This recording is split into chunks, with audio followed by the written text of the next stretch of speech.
नवा रायपुर में mining conclave का आयोजन किया गया, जिसमें मुख्यमंत्री विष्णुदेव साय शामिल हुए।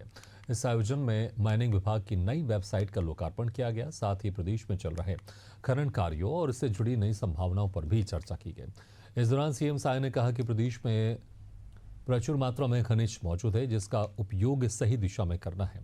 उन्होंने कहा कि माइनिंग के सेक्टर में बेहतर काम हो रहा है, जिससे बेहतर राजस्व भी हासिल हुआ है। सीएम साय के मुताबिक प्रदेश में 60 खनिज ब्लॉक की नीलामी हो चुकी है, वहीं 5 नए ब्लॉक की नीलामी प्रक्रिया शुरू की गई है।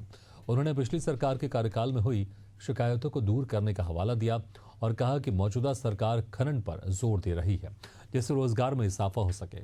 उन्होंने कोल इंडिया लिमिटेड, आईआईटी मुंबई और आईएसएम धनबाद के साथ एमओयू होने की जानकारी दी और कहा कि इससे उद्यमियों को मौका मिलेगा।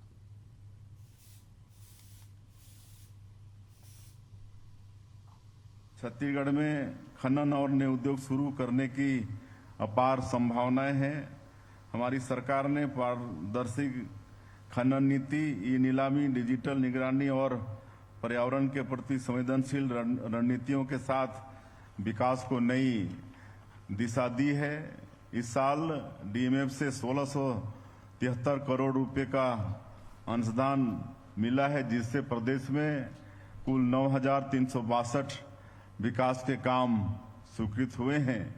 वित्तीय वर्ष 2024-25 में माइनिंग से 14,195 करोड़ का रिकॉर्ड राजस्व प्राप्त हुआ है, जो छत्तीसगढ़ के लिए एक नई उपलब्धि है। और इसके लिए मैं माइनिंग विभाग को भी और सारे उद्यमियों को भी बधाई देना चाहूँगा। आप सब लोगों ने अच्छा काम किया माइनिंग के सेक्टर में, और इसी का परिणाम हुआ कि हमारे प्रदेश को भी ज़्यादा मात्रा में राजस्व प्राप्त हुआ है। मुझे गर्व है कि छत्तीसगढ़ ने देश में पहली बार लिथियम ब्लॉक की नीलामी की।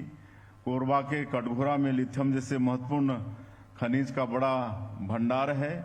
प्रदेश में अब तक 60 खनिज ब्लॉकों की नीलामी हो चुकी है, जिसमें लोह अयस्क, बक्साइट, लाइमस्टोन के साथ ही क्रिटिकल एवं स्ट्रेटेजिक खनिज शामिल हैं।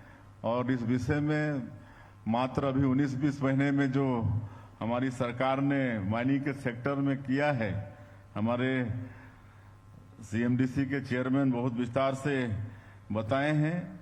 और ये सब जो विकास हम लोग कर पाए हैं, इससे राज्य को राजस्व तो मिलेगा ही, लेकिन इसके साथ साथ लाखों हमारे बेटा बेटियों को रोजगार का भी अवसर प्राप्त होगा।